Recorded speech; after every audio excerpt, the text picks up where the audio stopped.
So I recently watched It because I was homesick with food poisoning, and it is my comfort movie because I'm a weirdo. Weird. I'm a weirdo. Thankfully, I was well enough to take my kids to daycare, and I mean, food poisoning sucks, but it is a rare luxury to watch a movie in the middle of the day when you have kids. It was really nice. I got to watch a movie by myself in the middle of the day, and I was like, you know what? When the kids go to bed tonight, I'm gonna watch the second one. A double feature. Watching two movies in a day when you have kids is extra rare. So my kids went to bed and I watched it chapter two. And this isn't going to come as a surprise to anyone, but it just didn't hold up to the first. Now, don't get me wrong, I like chapter two. I was one of those people when it came out that was like, it was good. Not as good as the first one, but still good.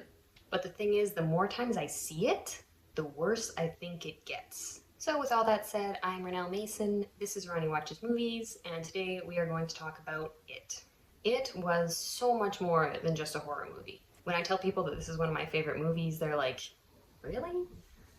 I don't have a lot of family or friends who are into movies the same way I am, but it was actually my husband who convinced me to watch this movie. Fun fact about me, I'm actually coulrophobic, which means that I have a phobia of clowns. Not in like a cute way, in like a I will have a panic attack and probably pass out if I were to come face to face with one. So for obvious reasons, when it came out, I avoided it like the plague. B tried telling me how good it was and how it was so much deeper than just a horror movie about a clown. But it actually wasn't until chapter 2 came out that he finally wore me down and I watched it. And I am so glad for his persistence because this movie is beautiful in more ways than just one. For starters, this movie looks great, especially for a horror movie. It's so light and colorful and just has the most beautiful visuals. To be clear, chapter 2 also looks great. In fact, some of my favorite shots are from chapter 2. Like this one. Look at it. The colors, the close up, the slow mo. Gorgeous. But where chapter 2 really falls short is in its scary scenes. The simplicity of the horror in chapter 1 is what made it so effective. These are children, some with childish fears and some with deeper emotional scars that it is exploiting. Nothing got lost in trying to be too big or too scary, and it worked. One of my favorite scary scenes is when Bill sees Georgie in his house. It's such a simple concept and it works so well. It manages to be both scary and heartbreaking as we watch Pennywise exploit Bill's love for his brother and his guilt for not being there with him when he died. And the acting in this scene is just chef's kiss. The acting in this whole movie is just fantastic. Where chapter 1 went with simplicity, playing with the kids' emotions in its horror instead of trying to come up with the biggest, baddest monster, chapter 2 really dove headfirst into absurdity and was far less scary as a result. We've got the giant deformed naked grandma. We've got giant spider Pennywise. We've got the adult losers literally bullying him to death. A bunch of 12-year-olds absolutely beat the shit out of Pennywise in chapter 1. In chapter 2, we have a half-hour long sequence of a bunch of grown-ups running around like chickens with their heads cut off until they repeatedly call Pennywise a clown until he shrivels up and dies. Cinema. Chapter 2 went way overboard with the CGI, relying on big, over-the-top monsters and cheap jump scares instead of what made it truly horrifying in the first movie, which was his emotional abuse of the children. Now, It isn't just a movie about a clown killing kids in a small town. It's a movie about friendship and love and bravery. And it leaves you with this feeling when it's over like you just spent the last 2 hours watching a nostalgic, wholesome, heartwarming movie instead of a killer clown movie, which is a pretty difficult task to pull off, actually. Now, where the second movie is also a story about all of these things, one thing that it is lacking is the kids. Now, to be fair, this was a problem that Chapter 2 was always going to have. There is no way around it. And I do think it was smart to bring the kids back for the flashback scenes so that we could still have some of that magic that they brought to Chapter 1. We're just going to ignore how weird the de-aging of Finn Wolfhard looked. All of these kids were so insanely talented and perfect for their roles. They formed a deep bond with each other in the way that only kids can. And that bond is what they brought to the screen. We believe that these kids were best friends and that they loved each other so much because they actually did. And Chapter 2 really missed out on that. Well, Chapter 2 was full of very talented actors. I mean, James McAvoy is a legend. They weren't really able to bring that same level of intense love and friendship to the movie that the kids from Chapter 1 were. Well, the adults gave great performances and, for the most part, seemed like pretty accurate representations of what the losers would be like as adults. They just didn't capture that same connection with each other. I think the closest they got was the reunion scene at the restaurant. I really liked this scene. It was nice to see the losers bonding and just being together the way that they were as kids, but it gets lost pretty quickly, which is really sad because the friendship between the losers is really the heart and soul of these movies. But while we're on this topic, can we just take a moment to appreciate how insane this casting is? Eddie is literally the same person. You can't tell me that Jack Dylan Grazer isn't going to look exactly like this in 15 years. Anyway, all this talk about the lack of connection between the adults leads perfectly into my next point. They hardly spend any screen time together. While the losers did spend some time apart in Chapter 1, while the characters were introduced, and while they each had their initial interactions with Pennywise, this doesn't feel like a huge portion of the film. Each scene that they are separate is important to the story and their individual development as characters. The scenes don't drag on and they're peppered throughout the movie instead of just being one big block altogether. Chapter 2 feels like the losers are apart for the majority of the runtime.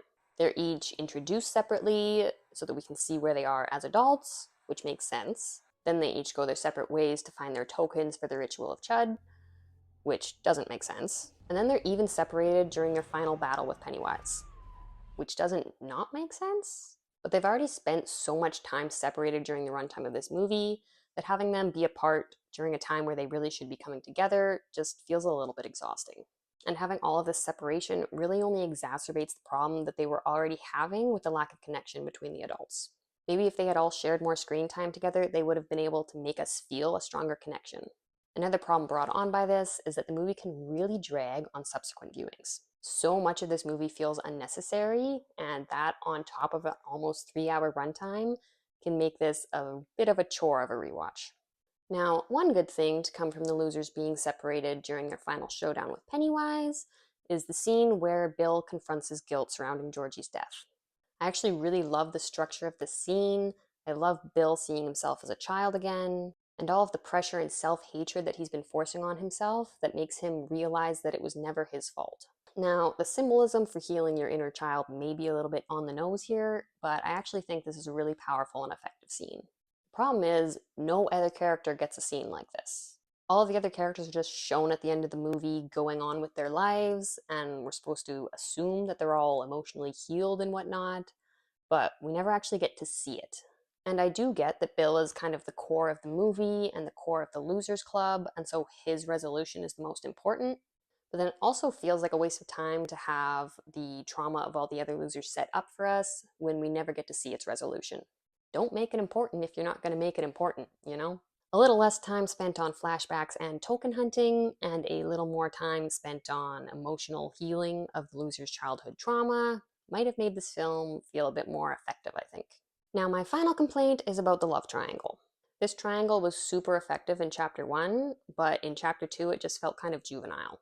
Bill and Bev in Chapter 1 made me believe in love. They were absolutely adorable.